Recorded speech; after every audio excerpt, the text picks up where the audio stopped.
Karibu ni kusimulie simulizi ya mwanasiasa mashuhuri ambaye amepambania taji lake mpaka kulipata.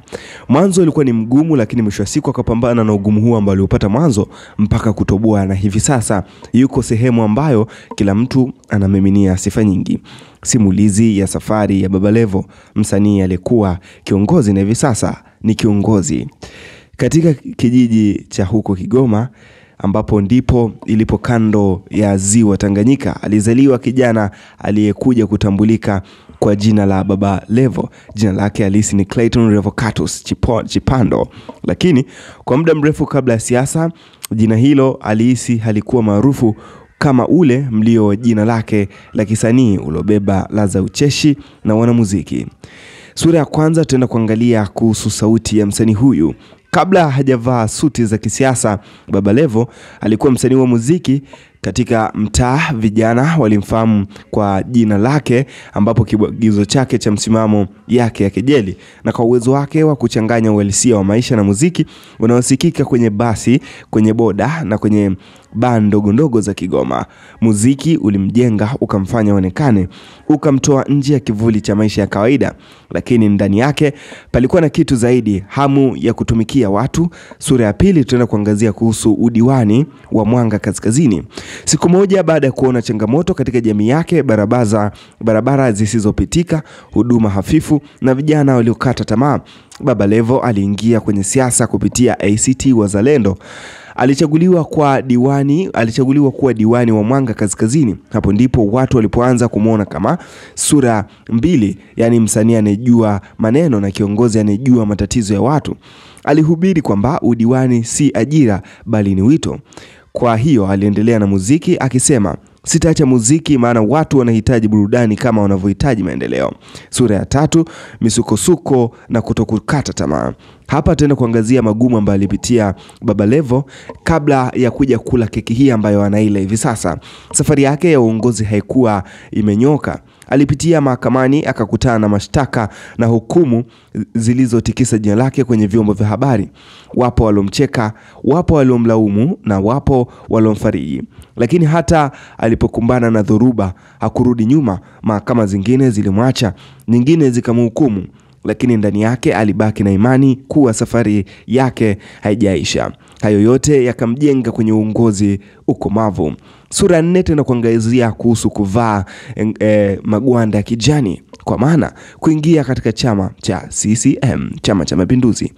Baada ya mabadiliko ya kisiasa, Baba Levo alifanya uamuzi mzito. Alijiunga na Chama cha Mapinduzi CCM. Wengi walishangaa, wengine walifurahi, lakini yeye alisema, nimesimama upande ninaona nitaweza kuleta maendeleo makubwa kwa Kigoma. Alipigania tiketi ya ubunge.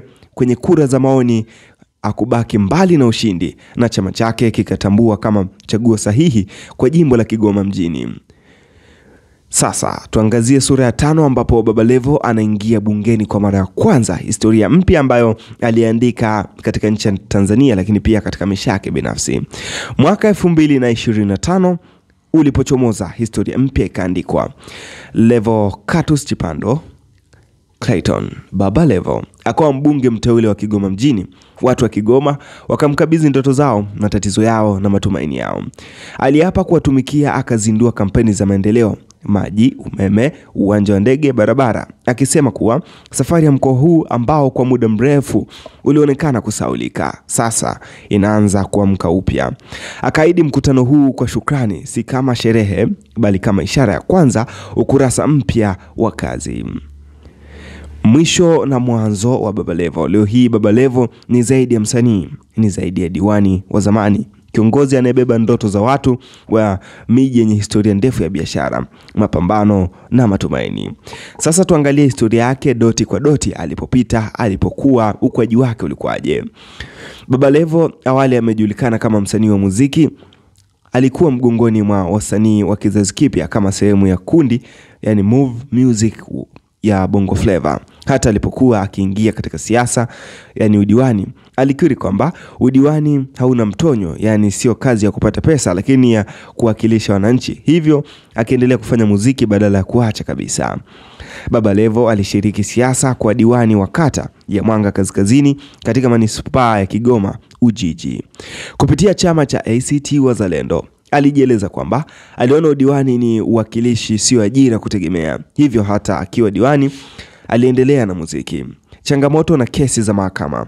Mnamo mwaka 2018 alikabiliwa na mashtaka ya kushambulia, vurugu na lugha za matusi dhidi ya muuguzi wa zahanati, lakini mahakama ya mwanzo ilimwachilia huru kwa kukosa ushahidi wa kutosha. Lakini mwaka 2019 alihukumiwa kifungo cha miezi 5 jela kwa kosa la kushambulia askari usalama barabarani, tukio lililochochea mjadala. Baadaye alikata rufaa na mahakama kuu ilitengua hukumu ya kifungo cha mwaka, yani siku kadhaa, kubakia na adhabu ya asili ya miezi 5. Uhamisho wa chama azma ya ubunge mwaka 2025. Mnamo mwaka 2025 Baba Levo alibadilisha uungwana wa siasa. Alijiunga na chama cha mwamvuli wa sasa, Chama cha Mapinduzi CCM. Anatajwa rasmi kama mmoja wa wagombea ubunge jimbo la Kigoma mjini. Kwenye kura za maoni ndani ya CCM alipata kura nyingi, yani 2080, akishika nafasi ya pili nyuma mpinzani wake, lakini bado akapewa tiketi kuwania ubunge kwa chama hicho. Aliweza kuanza kampeni rasmi mwaka 2025 kwa msimamo wa kuleta maendeleo mkoani Kigoma. Ameahidi kufanya kazi kwa pamoja na wananchi kuimarisha miundombinu ya enzi ya kizamani. Mbunge mteule wa Kigoma mjini hatua ya sasa. Hivi karibuni ametolewa rasmi kuwa mgombea wa CCM jimbo la Kigoma mjini na kueleza nia ya kuungwa mkono na wanachama, wanasiasa pamoja na wananchi wa mkoa huo. Aliandika katika waraka wa kuchapishwa tarehe 11 Novemba 2025. Maana yake ametangazwa rasmi kuwa mbunge mteule wa jimbo hilo. Kama mbunge ameahidi kufanya mkutano wa shukrani kwa wapiga kura wa Kigoma mjini kuwasilisha vipaumbele vyake vya maendeleo kwa miaka 5 ijayo. Maoni na msukumo, serikali na maendeleo na wananchi. Katika kampeni yake ya mwaka 2025, Clayton Revocatus Chipando, Baba Levo, amepongeza juhudi za serikali ya Samia Suluhu Hassan katika kufanikisha miradi mikubwa ya maji, umeme na ujenzi uwanja wa ndege wa Kigoma, na ametaja uwekezaji huo wa trilioni 7 kama mfumo wa mafanikio kwa wananchi. Amesema kuwa safari yake ya kisiasa inafanana na historia ya uongozi wenzake maarufu aliyejipendekeza kama kiongozi wa mabadiliko wa Kigoma, na kuahidi atafanya kazi kwa bidii ili wananchi wa jimbo hilo wapate maendeleo. Baba Levo ni mfano wa wasanii aliyevuka mpaka sanaa kuelekea siasa na uwakilishi wa watu. Mapito yake yamejumuisha mafanikio, muziki, udiwani, changamoto, kesi za mahakama, na sasa nafasi ya ubunge kupitia CCM katika jimbo la Kigoma mjini. Ikiwa unatamani kufahamu simulizi na historia kama hizi, basi ungana nasi kupitia chaneli hii ya Simulizi Usiku TV. Mimi naitwa Daud Alexander Scott Rizzi.